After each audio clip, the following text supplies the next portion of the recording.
न धुता न कोणाची हेल्प घेता तुम्ही फक्त 1 चमचा या पावडरचा वापर करून एवढ्या छान पद्धतीने घरच्या घरी तुमचे कितीही मोठे असणारे ब्लँकेट अशा पद्धतीने ड्रायक्लीन करू शकता। तुम्ही बघू शकता रिझल्ट अगदी तुमच्यासमोर आहे, किती स्वच्छ हे निघालेलं आहे। नमस्कार मंडळी, मी प्राजक्ता तुम्हा सर्वांचं खूप खूप स्वागत करत आहे आणखी एका नवीन व्हिडिओमध्ये। आता बघा, हलकी थंडी सुरू झालेली आहे, कुठे तर जास्त सुद्धा असेल किंवा कुठे अजून थंडी सुरूच झालेली नसेल, पण दिवाळीनंतर मात्र थंडीला सुरुवात होते आणि दिवाळीतच थंडीची चाहूल लागते।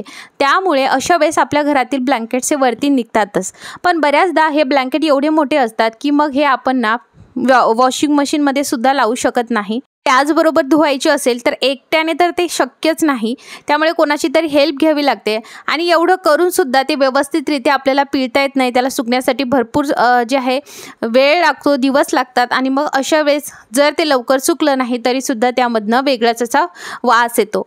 मग जर अशी मोठे ब्लँकेट्स जास्त घाण नसेल झाले पण त्यामधनं वास येत असेल तर मग अशा वेळेस ते स्वच्छ कसे करायचे किंवा ड्रायक्लीन कसे करायचे ते बघूयात। इकडे आपल्याला घ्यायचा आहे बेकिंग सोडा। बेकिंग सोडा टाकण्याआधी आपल्याला काय करायचं आहे की ही जे काही ब्लँकेट आहे ती पूर्ण अशी फरशीवरती आथरायची आहे।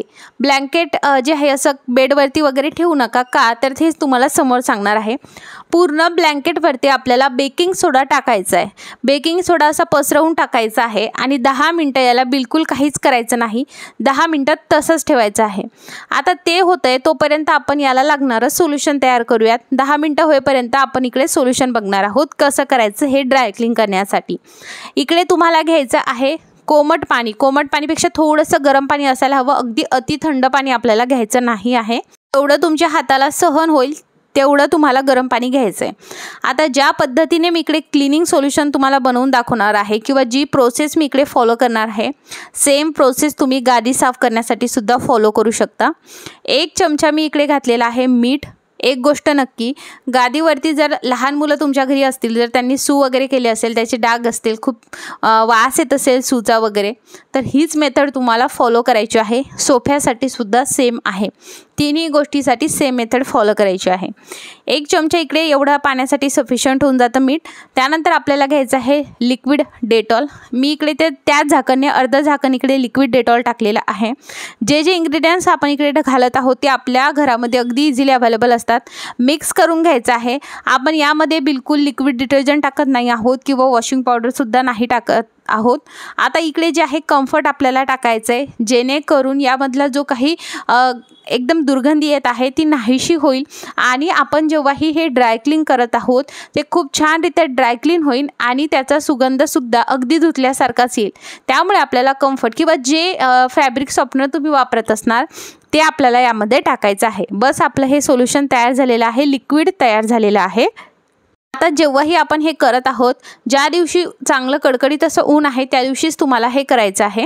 त्यानंतर एकदम सुती कपडा असा तुम्हाला घ्यायचा आहे आणि तो या पाण्यामध्ये बुडवून घ्यायचा आहे। अगदी जास्तच तो पिळून सुद्धा घ्यायचा नाही आहे, थोडंफार पाणी त्याच्यामध्ये असायला हवं।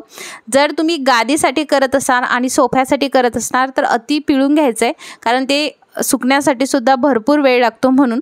आता बघा, एक छोटीशी किंवा मोठी प्लेट तुम्ही घेतली तरी चालेल, अशा पद्धतीने त्याला हा कपडा लपेटून घ्यायचा आहे आणि असं आपलं एक आपण म्हणू शकतो टूल तयार झालेला आहे। आता मोठी जर प्लेट घेतली तर ते जास्त एरिया कव्हर करेल, सो त्या हिशोबाने तुम्ही करायचं आहे। आता 10 मिनटं झालेले आहेत आणि अशा पद्धतीने आपल्याला जे आहे पूर्ण ब्लँकेट साफ करायचं आहे। आता आपण खाली का घेतलं, कारण यावरती आपण बेकिंग सोडा टाकलेला आहे। आता हा बेकिंग सोडा सुद्धा आपल्याला या ब्लँकेटवरून काढायचा आहे। आता थोडासा एरिया मी क्लीन केला आहे, तुम्ही बघू शकता रिझल्ट तुमच्यासमोर आहे, हा किती स्वच्छ दिसत आहे। आता याला तुम्हाला जास्त काहीच नाही, 10 ते 15 मिनटं लागणार फक्त। हे काम तुम्ही लहान मुलांना इन्व्हॉल्व करून सुद्धा करू शकता। आता बघा, जेव्हाही तुम्ही हे करणार आहात तेव्हा पुन्हा हा कपडा जो आहे त्या लिक्विडमध्ये आपल्याला डिप करून घ्यायचा आणि अशा पद्धतीने करत राहायचं आहे। आता जसं जसं आपण हे करणार आहोत तसं काय करायचं, जो काही बेकिंग सोडा आपण टाकलाय तो कडेला आणत जायचा आणि फरशीवर आपण यासाठी टाकलाय कारण बेकिंग सोडा टाकल्यामुळे नंतर आपल्याला तो बेकिंग सोडा झटकायचा आहे, तर मग फरशीवरतून तो बेकिंग सोडा काढण्यासाठी आपल्याला खूप इझी जाईल म्हणून आपण गादीवर किंवा बेडवरती हे करत नाही आहोत, खाली आपण घेतलेला आहे। हवं तर तुम्ही खाली चटई वगैरे टाकू शकता।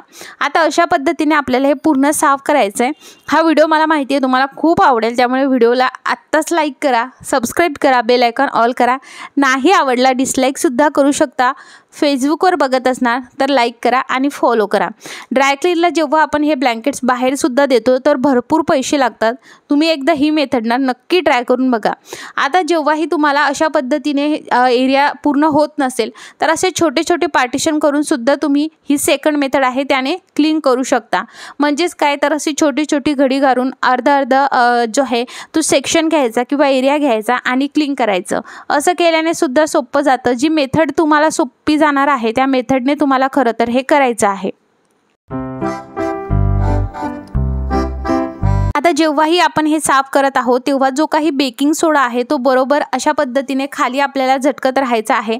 नंतर तर आपण ब्लँकेट जे आहे ते व्यवस्थितरित्या झटकूनच घेणार आहोत, पण अशा पद्धतीने आपल्याला कोपऱ्याकडे ते नेत जायचं आहे, जेणेकरून जो आतमध्ये बेकिंग सोडा आहे तो पूर्ण क्लीन होतो। आता बेकिंग सोडा का टाकला तर जो काही दुर्गंधी यामधनं येत होती, वास येत होता, तो कुठेतरी नाहीसा व्हावा म्हणून आपण तिथे 10 मिनिटं त्या ब्लँकेटवरती बेकिंग सोडा तसाच ठेवला होता। आता बघा पूर्ण ब्लँकेट साफ झालंय। साफ झाल्यानंतर अशा पद्धतीने एकदा झटकून घ्यायचं आहे पूर्ण। आता हे कसं क्लीन झालं हे मी तुम्हाला नंतर दाखवते। त्याआधी आपण ब्लँकेट झटकून घेतल्यानंतर अशा पद्धतीने लगेच झाडून घेऊन हा जो काही बेकिंग सोडा आपण टाकला होता तो अशा पद्धतीने एकत्र करून नंतर तुम्ही हा फेकून देऊ शकता। त्याचबरोबर आपलं मेन काम वाचलं ते म्हणजे आपण जर बेडवर केलं असतं तर आपल्याला पुन्हा त्या गादीवरती ते साफ करत बसावं लागलं असतं, आपलाच टाईम जास्त गेला असता। त्यामुळे ही ट्रिक नक्की आजमावून बघा। कपडा पण बघू शकता किती मळलेला आहे, किती छान पद्धतीने आपलं ब्लँकेट जे आहे ते निघालं आहे। खरं तर मी हे ब्लँकेट आताच काही दिवसांपूर्वी धुतलं होतं त्यामुळे एवढं घाण निघालं नाही, पण खूप मोठे जे ब्लँकेट्स असतात ना ते खूप छान पद्धतीने स्वच्छ निघतात। तुम्ही इकडे बघू शकता। तुम्हाला काय करायचं आहे, हे ड्रायक्लीन झाल्यानंतर कडकडीत उन्हामध्ये 1 ते 2 तासासाठी तुम्हाला सुकवून घ्यायचं आहे आणि हे रेडी झालं आहे। अशा पद्धतीने तुम्ही तुमच्या घरची ब्लँकेट नक्की ड्रायक्लीन करा। जर ऊन नसेल तर ॲटलिस्ट सावलीमध्ये 1 दिवसासाठी सुद्धा हे सुकवून घ्यायचं आहे। यामधला पूर्ण जो काही दुर्गंधी आहे ती निघून जाते, डाग वगैरे पडले असेल ते सुद्धा नाहीसे होतात। सो तुमचेही कितीही मोठे असणारे ब्लँकेट अशा पद्धतीने नक्की एकदा जो आहे ड्रायक्लीन करून बघा, तेही घरच्या घरी आणि फक्त 3 वस्तू वापरून। तुम्हाला हा व्हिडिओ कसा वाटला मला कमेंट करून नक्की सांगा। अजून कशा रिलेटेड व्हिडिओ हवा आहे हेही कमेंट करून नक्की सांगा। व्हिडिओ बघितल्याबद्दल तुम्हा सर्वांचे खूप खूप आभार।